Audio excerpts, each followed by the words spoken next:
Hello and welcome to another edition of Green Terror Talk, the official podcast of McDaniel College Athletics.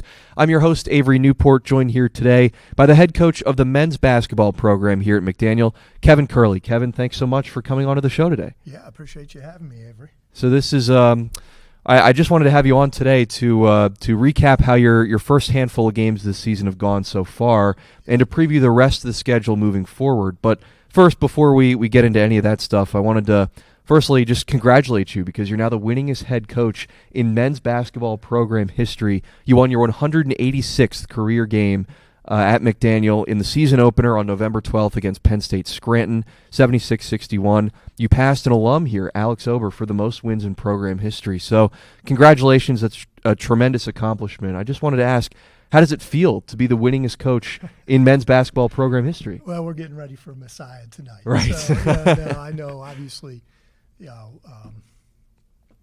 I know Alex, great individual, great coach here, long time, alum, mentor here at McDaniel, and to be, he's in the Sports Hall of Fame, to be even mentioned with him, it's an honor. So, that's great, but we're focused on 2024, 25, and as I mentioned, we're getting ready here for Messiah tonight. So. Yeah, that's right. You do have a game tonight at home in the Gill Center against Messiah, so coming back from the Thanksgiving break. But wanted to ask you about how your first 6 games of the season have gone. We're already obviously through the middle of the season here at this point, a bit of a delayed season preview, if you will. But right.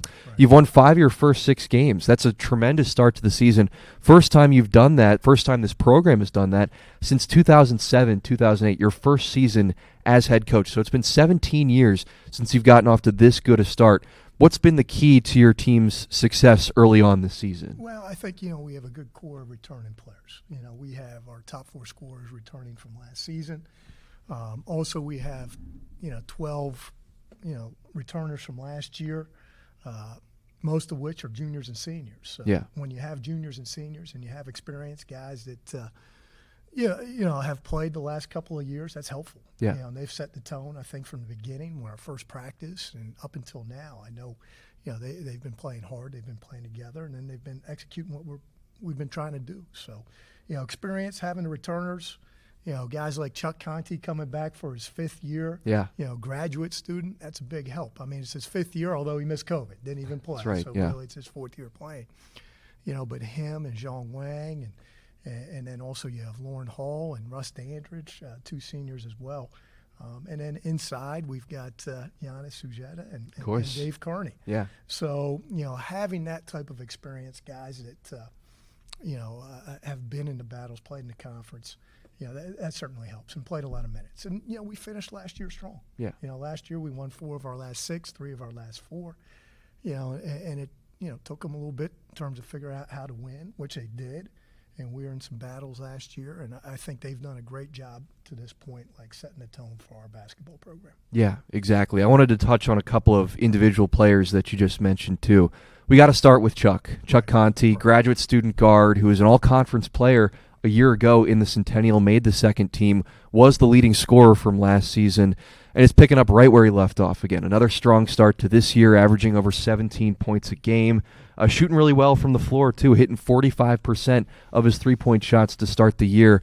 Describe how his hot shooting has kind of helped the offense continue to progress in the early going this season. Well, Chuck's a very smart basketball player. I mean, he understands how to play on the offensive end.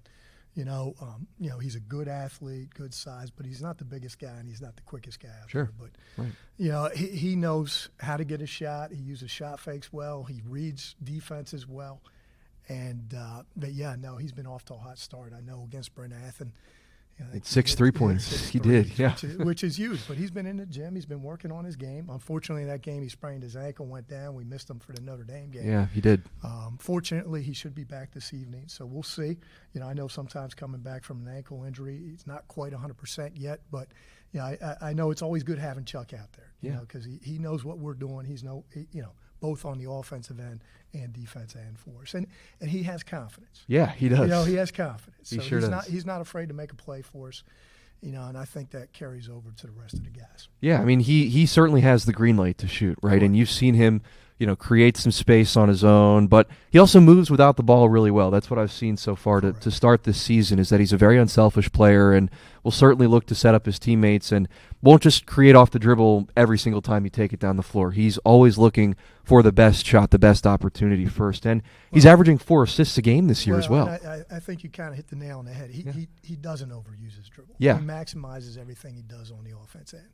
And yes, he has a green light, but he's aggressive within the team concept. And it's also great looking at the box score, as you mentioned, averaging 4 assists a game. One game he had 6 assists as well, where he's getting his teammates involved, where he's drawing other people and then finding his teammates, and we're getting good shots from McDaniel. Exactly. Yeah, I mean, he's not just a one-dimensional player, right? He's very much kind of a prototypical guard in that way, where he can shoot, he can score, he can create on his own, but he can also set his teammates up for opportunities, especially in the post to Giannis Sieta, as you mentioned. Yes. Another a player that, if I had a vote, if I have any sway in how the voting goes this year, will also be in that all-conference conversation, because he's off to another tremendous start this season. He's really taken a huge step in the offense. He's leading scorer right now as it stands so far this season, averaging over 18 points a game, and his shooting numbers are just mind-blowing to start the year. I mean, looking at his numbers right now, he's shooting over 61% from the floor, 52% from three.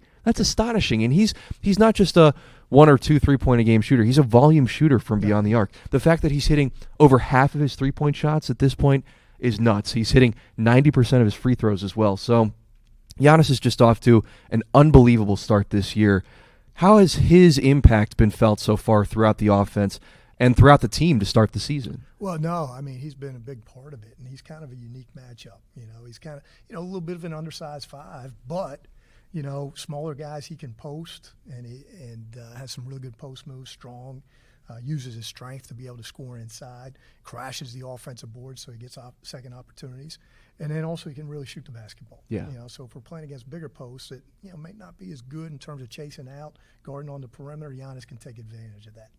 But I tell you what, he is an extremely hard worker. One of the things that we want in our program, we want gym rats. Guys that are going to do more. And I know, last spring and the summer, Giannis had a goal of making 1,000 shots a day, which which is that's tough. It's hard to work. do. Yeah. Yes, tiring. But he's a guy I know. For example, we played Notre Dame. We came back. He's in the gym later that night shooting threes, working on his game. So. As a coach, it's great to see that hard work pay off. Yeah. The fact that he puts all the time in the gym, and he wants to be as good a player as he can be. Yeah. And then to see it pay off, it's great. So, we're looking forward to him continuing that throughout the course of the year. And, he's can be a little bit of a matchup problem for other teams from the standpoint that he can play on the perimeter, but then also score inside. Yeah. And the way basketball's going nowadays, not in the Centennial Conference, but other leagues. Yeah, you see it at the top levels there's for not sure. as much post play. Yeah. But we're fortunate that we can post him, Dave Kearney as well. Yeah. And then also Giannis can take advantage because of his work ethic, where Right. he's if he's shooting it, we believe it's going to go in. Yeah, exactly. I mean, the shot that he loves that I've noticed in the first couple of games is that little baby hook in the post, right? Little turnaround shot, free up some space for him, and he can hit that with consistency. But what I think is so impressive about his game, as you mentioned, is he can really stretch the defense and cause a lot of problems with matchups because, if you put him on the perimeter, if you spread him out a little bit, get him on, outside with the guards, with Kevin Connolly, with Chuck and the others, that creates a nightmare for a defense, because how do you have someone big enough and fast enough that can get out there, get out from underneath the basket and try and defend him? It's very hard to do that. And you can put him really in a lot of different spots too. You can run him in the high post, you can have him outside, you can do a lot of different things with him. And I think that has really kind of created some issues for your opponents so far this year. And I'm excited to see how that continues once the Centennial teams start to come to town and how they have to figure out those matchups and the best way to play him, because he is so dangerous on the offensive end. And his shooting numbers, as I mentioned, are insane to start the year. I mean, shooting over 60% from the floor. When you're a shooter, when you're a jump shooter, you're not just taking baby hook shots every single time you shoot the ball. There's three-pointers in there, a lot of them. That's a really impressive start to the season for him. But we've talked a lot about Chuck and Giannis so far, but there are a lot of other players that have had great starts to the season as well. Dave Kearney, as you mentioned, had 21 points in the win against Notre Dame before the Thanksgiving break. He was the leading scorer in that game, and he scored all 8 of McDaniel's points to open up the second half in that game. Really turned the tide for your team in that win. So talk about how his start to the season has provided a bit of a spark to the offense. Again, he was more of a role player, kind of a bench guy last year, but now he's stepping into the starting position this year, and it's been great so far to start the year. Yeah, Dave, I mean, he's grown over his career. And, last year he really kind of took off for us at the end of the season. Right. He's kind of picked up where he's left off. And the nice thing about Dave, he's 6'6", he's athletic, he's long, and he too, he can do a variety of different things. Right. And in terms of he can post up, he's very good driving to the basket, finishing inside, good on the offensive glass, getting second chance opportunities for McDaniel. And then he as well, we talk about gym rats. He's really worked hard, this summer, fall, getting in the gym and expanding his range. Yeah. And he's capable of shooting threes now too.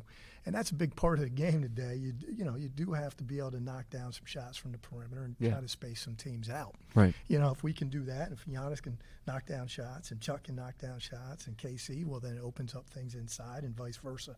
Yeah. So, I've been really happy with, Dave's intensity. He's been so far he's been a very good defensive player for us, where he can guard multiple positions, like not just big guys, but then also guys on the perimeter. And a lot of times he's matched up with, other forwards that, are really good on the other team. Yeah, right. He's kind of a bit of a tweener, right? He's that, he's got the guard skills, but he's the size and the strength of a forward. So you can, do some creative things with him defensively, especially kind of have him down low, taking on some bigger, stronger guys on the other team. But also, he's got the speed and strength to play on the perimeter and play more of a guard kind of role. So I think that provides a little bit of versatility on the defensive end too, that you might not have with other guys on the team that are more specifically designed for one kind of style of play, one position. So that versatility is certainly something that I've noticed in the first couple of games you've played this season. But and the other thing is too, I know we were talking about skill, but I think both Giannis and Dave, they've done a really good job in the weight room. Yeah, and true. It's it's a physical sport. Basketball. Right. Basketball is a physical sport. Now and also when you get in a conference, it depends on the games. Whether the officials call, fouls or not, and you've got to be able to be strong enough to hold your own, offensively, defensively.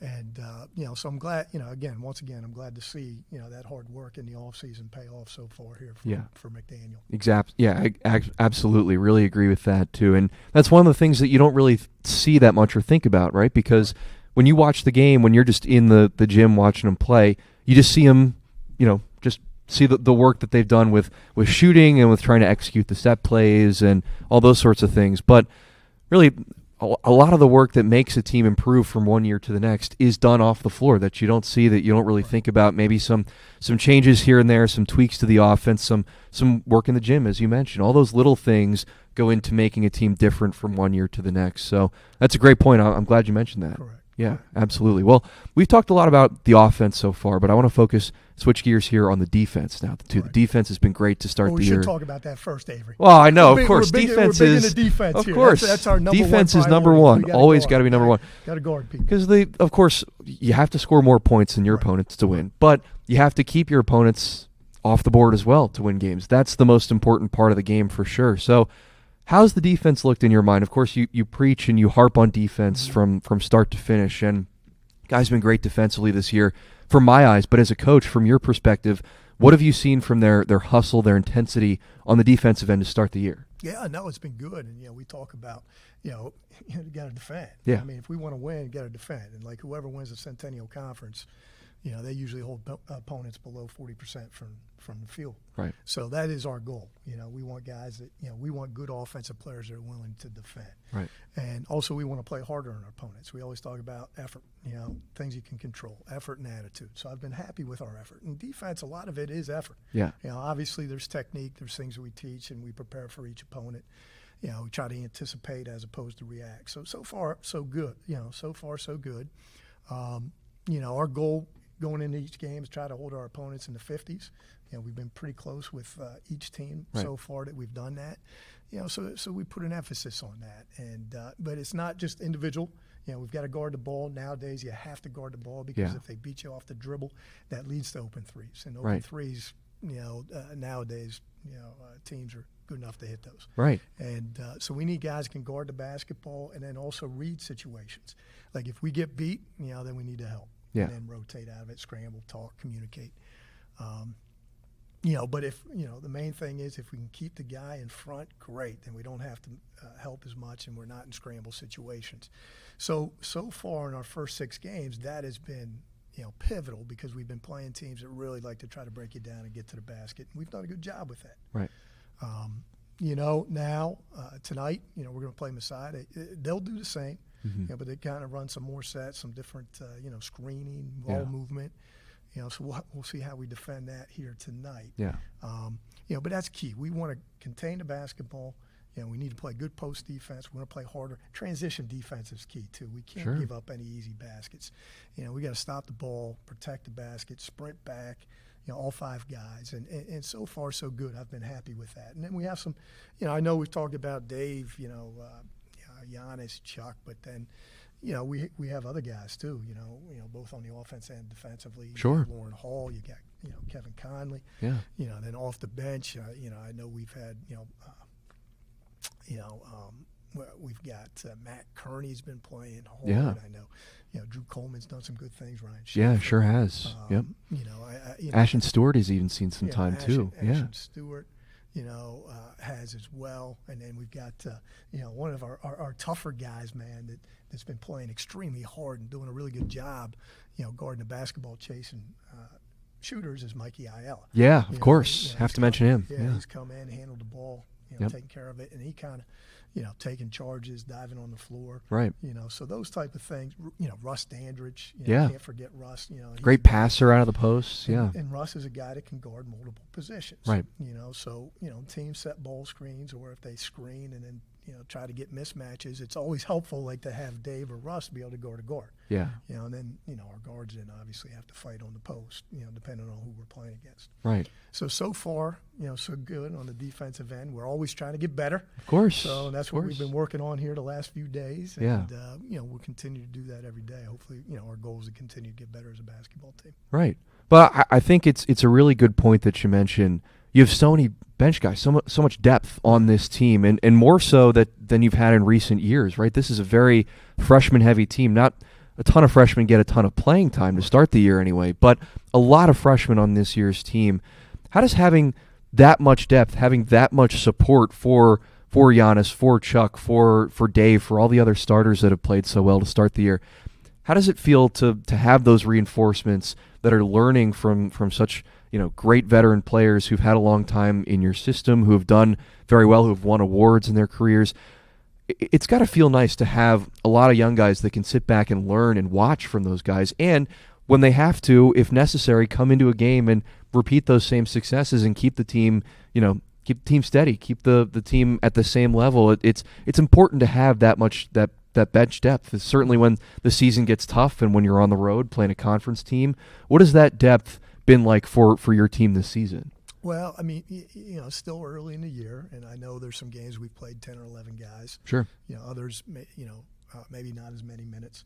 And so it depends. The nice thing is this year in terms of our bench depth, most of the guys coming in again are juniors. Sure, right. Or Ryan Schaefer's a sophomore. Now right. You mentioned Ashton Stewart is a freshman. So we do have a number of freshmen on the team that we think are going to be good players, are good players for us. And yes, we want them to learn from Chuck and Giannis and Dave, our team leaders. Yeah. And then also our other players too. And the nice thing is practice is competitive. We make practice competitive. Most of our drills we're competing. There's a score. Yeah. So their growth from the whole team standpoint has been really good up to this point here. We've had over 40 practices right now, and you can see the young guys starting to figure some things out offensively, defensively, and that's the big thing. You get into college. I mean, hey, the physicality, but then it's also the execution. At least for us, you've got to be able to execute your offensive principles, defensive principles, whatever we're talking about, and then do it together as a team. Yeah. Usually, wins and losses are determined about, how well we execute. Right. And not do we play harder or do we play as hard, and then how well you execute. Yeah. Whatever you're trying to do, whatever the game plan is. So, yeah. To have older guys leading the way, it's great. And then for the young guys to learn, pick those things up. And, we've been noticing in practice, some of the younger guys have been stepping up, really improving, which is what you want. Yeah. And hopefully we continue to do that because it is a long season. It is, right. You never know. Guys get hurt, guys get sick, and you need other guys to plug in and play. And that's why, our last win was a good one in terms of, like, we were on the road at Notre Dame. It's a tough place to play, bandbox gym. Yeah. And we lose Chuck. Right. Because, played really well against Brent Athen, had 26, 6 threes. Yeah. But turned his ankle and it swelled up and he couldn't play Saturday. So, so that was nice for us to be able to do it, without Chuck. Sure. And have other guys step up. And as you mentioned, Ashton Stewart, a freshman, he came in. Yeah.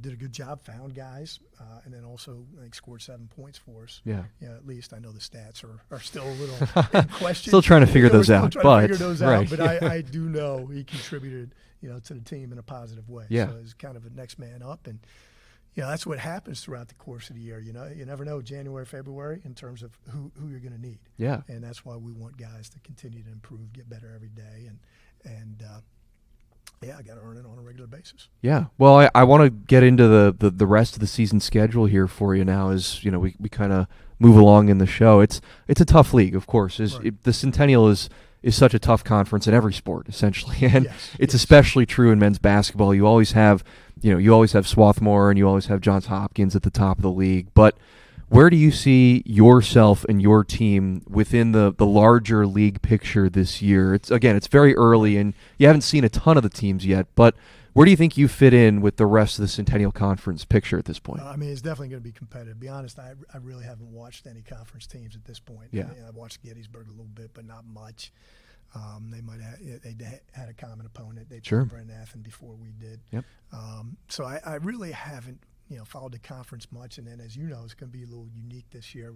We're moving to divisions. Right. We played everybody, round robin twice, in the past, home and away. So now we're going to divisions, and we have Gettysburg, Franklin and Marshall, Dickinson, and Johns Hopkins on our side. So really competitive. Yeah. 4 teams. Very tough. Last year, and we play them twice, and then we play the other side once.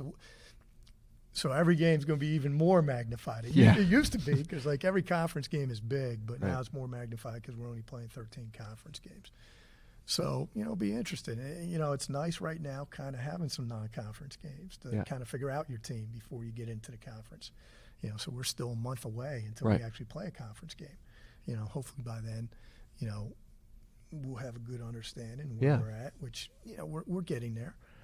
In terms of, with our guys, we're going to be competitive. I mean, whoever's on the schedule, we can beat. Yeah. But whoever's on the schedule, we could lose to. So Right. I mean, we've got to come, ready to play every single day, and stay healthy. That's always a big part of course, it, yeah, as well. So, you bet.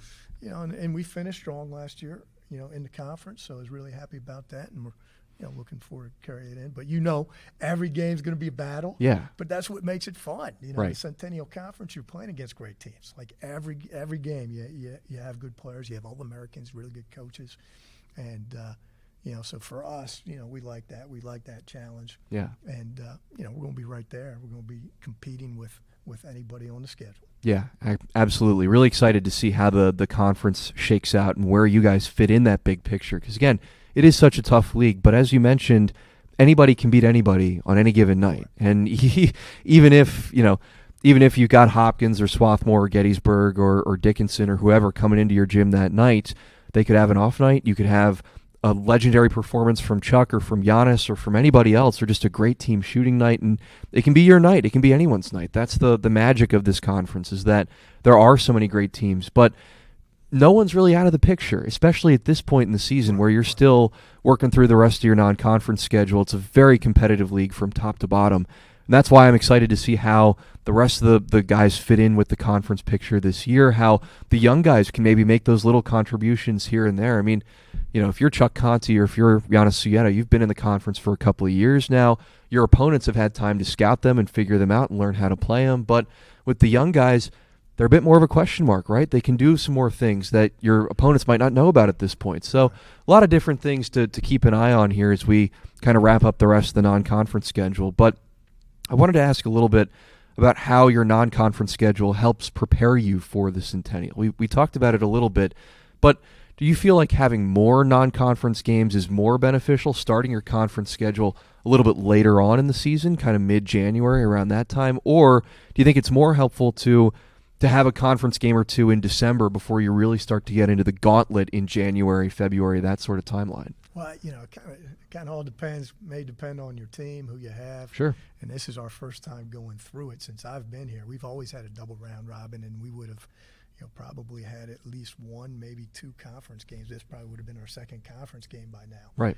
And a lot of times it depends on who you catch early. Right. And how teams are playing. So, I'm hopeful that playing some more non-conference games will kind of get you more prepared. You'll know more about your team because you do. You find out you know more about your team later in January and February than you do, in November and December. Right. I guess we'll find out. Sure. Yeah. We'll find out. It's a bit of an unknown, right? It is a bit of an unknown. Now, in terms of the non-conference games, we're playing, a lot of different teams with different styles. Right. Which is great because you get a chance to see some different things and prepare for different things. Hopefully, which will then make things easier when you get into conference play because you've already seen similar, whether it's offenses or defenses. Right. So in terms of our schedule right now, I'm hopeful it'll prepare us for the conference. Yeah. But that first conference game is going to be big. It is. Used to be big, sure is. But it's like Tuesday before Thanksgiving, right? Yeah. But now this one's going to be in January, and I think with only 13 games, everybody's going to realize, hey, we've got to be ready to go here tonight. Yeah. So exactly. And every game's going to be even more magnified. Yeah. So.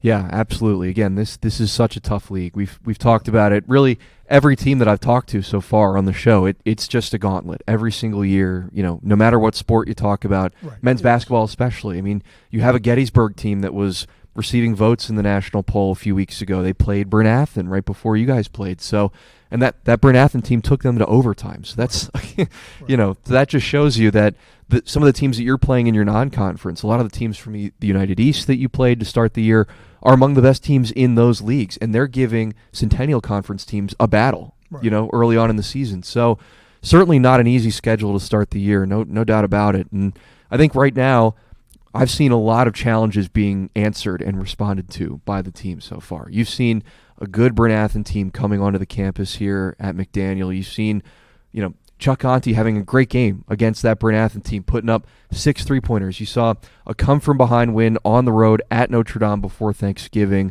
You've already kind of answered the bell in a number of ways to start this year. So I guess the question at this point would be just being able to respond to those questions and those challenges late. Do you think you've already gotten to see a lot of what your team can do at this point, or is there much more from the team that you're expecting at this point later on in the season once you start to play a little more games and you start to play those conference teams? What's your impression of the team at this point and how they've been able to respond to those various challenges? Yeah, both. Both. It's been good that we've been in some close contests here early and that we've trailed, especially on the road because right. It's always tough to win on the road. And there's a lot of parity, with any team on the sure. schedule. Men's basketball, a lot of parity. There's a lot of, good players out there, good coaches, good programs. So we've been able to be in a couple close games and then right. we came out, on the right side. So, hopefully that will be helpful because a lot of times the games are decided by 2 or 3 possessions. Sure. Especially when you get into conference play. There'll be some, maybe not as close, but most of the time it's 2 or 3 possessions. Yeah. And it's all how you handle, pressure, Right. And so far, in the close games that we've been on the road where, it's been tight at the end. So far, we've responded positively in that. Notre Dame being one, Penn State Berks being another.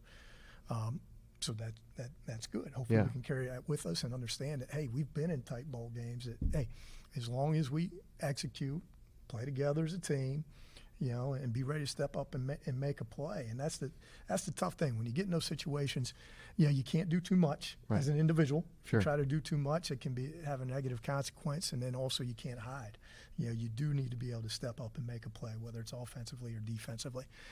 So it's been nice being in a couple tight games like that. Yeah. But then, as we talked about too, we're still in the phase here where, we are trying to get better. Yeah. We still have room to grow. We've got to get a little bit better defensively, be more consistent on that end. There's times where our transition defense hasn't been quite as good. And also we've had some games where we've turned the basketball over too many times. Mm-hmm. So we've got to do a better job handling pressure. Yeah. Taking care of the basketball. And then also we still need to develop, our bench more. Yeah. I've been really happy with, all of our guys, but some of the core guys you mentioned have stepped up and scored some points for us. But we need, to continue to develop, our bench and get them playing time because we're going to need them in different points of the contest. Yeah. Foul trouble, as we talked about, injuries, illness. Absolutely. So, we want to see, everybody continue to grow, and we still have a lot to work on, a lot to improve on, and we're going to see different things because, like, hey, if Giannis is killing them inside, teams are going to double. Right. So how are we going to react to that? Or if Chuck, they're going to try to take Chuck away. So, will other guys step up? Yeah. So, we'll see. But that's what makes it fun. That's what makes it interesting. Yeah.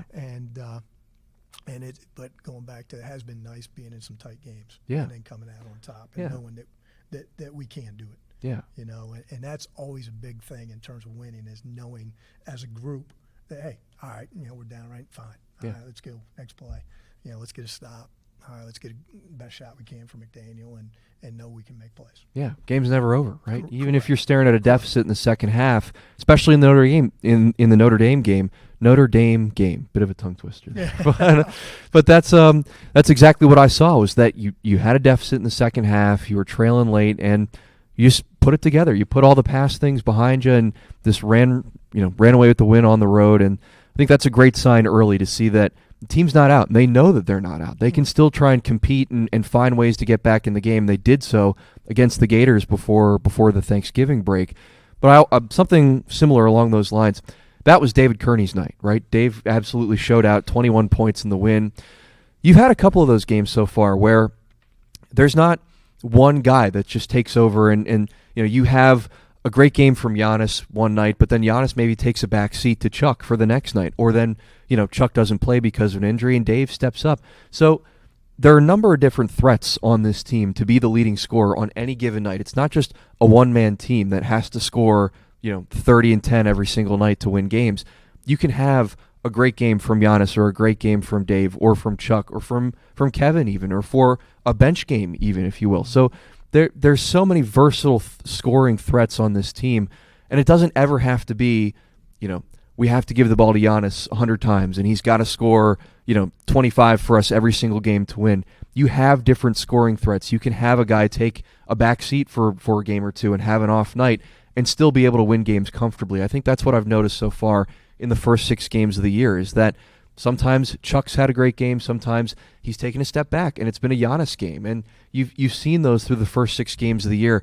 And that's a great sign to me because that means you're not one-dimensional. That means you can rely on multiple different scorers when you really get into the thick of the conference schedule and you're playing great teams every single night, that you can rely on different guys to step up and be the leading scorer for you. And I think you're seeing a bit of a teaser, a bit of a preview for that in the non-conference schedule so far this year. Yeah, and it's still early. Yeah, but you're right. And ideally, we'd like, we're all about team. And I know, obviously Dave stepped up, scored a bunch of points for us. Chuck did too, and we're all about team. It just depends on which night. Right. And we want guys making the best play for McDaniel, and it could be somebody else's the next night. Lauren Hall. Yeah, Lauren's had a couple of great games already. So start the year. We've got a lot of guys, from a standpoint, but we want to play together. Yeah. Offensively and defensively. So that's our whole thing. Obviously we are going to try to get certain guys the ball in certain situations, or maybe they'll get more shots than others. But right. Again, we need to trust that, like if our teammate's open, we're going to kick it to them. Sure. And if I'm open, I can trust my teammate that they're going to get me the basketball and they're going to get the best shot from McDaniel. And so far, we've done that pretty well. We need to continue to do that, and that's going to be a big key for us is us playing together consistently. Yeah. And then who knows, at the end of the night, look at the score sheet and see, all right, maybe this guy's scoring more. But, again, it goes back to McDaniel, us doing it together as a team on both ends of the floor. Yeah, exactly. It's a team effort. It's a team game. And practice too. Right. And everybody matters. Like our practices, that's what we talk about. Like, you win the games in practice. Yeah. Like our practices have got to be intense. Guys got to play together, got to pay attention, got to, that execute. game level intensity, right? Yeah. Right. And so some of the guys that don't get into games, they are just as important as guys that play. Yeah. Because they're battling, or they're running the opponent's stuff, being the scout team, so-called, and they do a great job in practice, give us a great look. So now we are prepared. So we get in the game, we are prepared. So it takes everybody. It takes all of our guys, all of our coaches, and that's what we got to do on a regular basis. Yeah. Yeah, it does seem like it really is a true team effort, right? Like everybody's involved in certain little ways here and there, and that's true of the players, of course, but it's true of the coaching staff as well. Like, when it comes to recruiting, when it comes to off-court things that you got to deal with, building a culture around the program and sustaining a culture for many years, it takes everybody. It's not just a one-man show, and that, of course. You've been here for 17 years. You understand that it's a whole team effort. It's everybody being involved, not just a core group of players and not just a group of coaches, because you've seen players come and go in your time here. You know more than anybody maybe that there really is, there's got to be something sustained that the whole team can contribute to and be a part of, that makes you a successful program that continues to have success in the Centennial Conference. But I say that because I wanted to kind of wrap things up and tie things back into your tenure here as head coach. Again, you're the winningest head coach now in the history of the men's basketball program. You've been here since 2007, right? That was the last time that your team also started a season with a 5-1 record, starting with 5 wins in your first 6 games of the year. So to wrap up today's show, I told you this a little bit before we went on the air. I decided we could play a little game to end the year. So this is to end the episode. I wanted to play a little game with you about things that happened in 2007. The last time McDaniel men's basketball started a season with 5 wins in their first 6 games. So that was also your first season as head coach. So I wanted to throw it back to 2007, if you will. I've got a list of things here on my laptop that I'm going to ask you about from 2007, little questions. Right. Some of them are about McDaniel, about the college basketball scene at large back then. But a couple of them are just kind of broader cultural things about 2007. And I want to see how many of those things you remember from the last time McDaniel started with such a great start to a season. Well, I'll tell you, the cultural things I'm not real good at. The fun part is guessing, right? The fun part is the guess, because right. There we go. A couple of those I was doing the research. I'm not very well-rounded. I'll just let you know. That's fine. Anyway, Look, man, go ahead. Okay. I was doing the research for this yesterday. I was like, holy moly, I had no idea this was whatever, the number 1 song of 2007, something like that. So that's the fun part, is just throwing out the guesses. But I'm going to hit you with a couple of questions here, and you take as much time as you need to think about it, and then we can go over the answers. How does that sound? That sounds good. Awesome. Sounds good. Sweet. Well, first thing I'm going to start with here, kind of a basic question.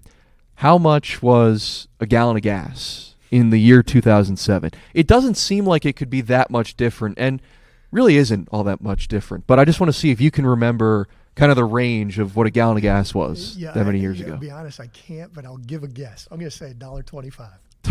No, it was a little bit more than that, actually. Believe it or not, it was $2.80 for a gallon of gas that much? in 2007. That's according to TitleMax.com. Okay. Bit more. I thought it was kind of, Yeah, I thought, okay. Yeah, right. that's a bit more than I thought it would be, to be honest with you. But that also was pre-2008 recession, so maybe that, I don't know, could have had something to do with it. But anyway, that's how much a gallon of gas was. Wow. Can you remember what the number 1 song on the Billboard 100 chart was in 2007? Avery, I have no idea. I couldn't tell you the number I figured 1 song as much. on any year. I figured as much. But what was it? It was, all right, let's see here. I've got it on my list. It was Irreplaceable by Beyonce. Oh, okay. No idea. I had no idea that was the number 1 song that year. There were some good songs that came out in 2007, but Yeah, that one shocked me. When I was doing my research, I was pretty floored by that answer. Beyonce, of course, is still a very popular artist now, but that was pretty It doesn't shocking. seem that long ago. I know, 17 years, but a lot can change, and some things stay the same. Who knows? That's right. That's right. How about the number one movie, the highest grossing movie from 2007? Any guesses? Again, I have no guess on that. So this one, my first thought when I was doing the research was one of the Spider-Man movies with Tobey Maguire. The third one came out that year, so I was thinking like, all right, Superman, superhero franchise, that sort of thing. Well, it was a part of a franchise. This one was Pirates of the Caribbean at World's End. That was the highest grossing movie of 2007. Well, I'll tell you, in 2007, I got the job here, and then I had twins at the time too, and so you're a busy man. They're like 6 months old, so right. Watching a lot of kids movies, right? Basketball, and I don't know a whole lot. But that's anyway, fair. okay. Well, how about this? Sorry, I'll give you a little more of a okay. Yeah, right. I'll give you a little bit more of a basketball centered question, of course, because of course that was your first season as the coach. Right. Do you remember who the national champion was in 2007, 2008 in Division III men's basketball? Your first season as head coach. This was in the midst of a bit of a dynasty do you have run. any hints? So they, let's see. Let me think about this. So well, I'll give you. They start with the letter W. I'll give you that. Was it Wisconsin? Midwest, yeah, like a Midwest team. Wisconsin is a good guess. They have a bunch of really great basketball programs. No, it was they're in like the Missouri area around there. I think anywhere they're in Missouri. I might have to check that. Yeah, they are. Washington, St. Louis. Washington U. Okay, they were the national champions that year. They beat Amherst in the national championship game. And fun fact, Ursinus was in the Final Four that year, representing the Centennial. I do remember that. I think they were undefeated. They were really good that year. 18-0 that yeah. year. Yes, unfortunately, I do remember. Yeah, yes. Right. Run into that team, really unfortunately, yes, but they made the Final Four that year. They were big and they could score. I do remember that. Yes. So, do you remember? My own research, actually, I couldn't figure this out, so I want to ask you: who was your leading scorer at McDaniel in your first season as head coach? Well, I do know we had Chris Pryor averaged the double-double. Right. Yeah. He was an all-conference player when he played. All-conference for us, and really good competitor. And I know his roommate, at the time too, Chad Arrington, also was averaging 10 rebounds a game for us. Nice. And then he got hurt towards labrum, and then ended up missing the second half of the year, or towards the end of the year. I know Brett Felber scored a lot of points for us that year too. I remember Miguel Jones. I mean, Miguel, he could really fill it up. He ended up being an all-conference player. Sure. The following year, Miguel might have been a sophomore that year. T.J. Olalami joined us. He was a point guard, really got after it defensively. I know he had like 6 steals against Swarthmore. Well, I think that was our first conference game. Oh, cool. We beat them Very by neat. A good amount that year. But anyway, so I do remember that. I'm going to go Chris Pryor. Was Chris Pryor our leading scorer? I think you're right. I couldn't find it in our records, but he was an all-conference player that year, so I'm pretty sure it was Chris who was leading scorer. Yeah, so I think Pryor, I know he averaged 10 and 10. So it's a good guess. We had like 4 or 5 guys that averaged 9 or 10 points that year. So, but I know Brett Felber is a guy that can fill it up for us too. Yeah, so, sure. Anyway. Well, hey, look, that your memory about the 2007 team is top notch. We some other tough guys. Ryan Finch, really good player for us, defended. I know we opened up in the Pride of Maryland tournament back then, and we actually played Hood in the championship game. And we won in it was either double or triple overtime, and Ryan Fitch hit the game winner for us. So, great. So I do remember individual plays in terms of stats.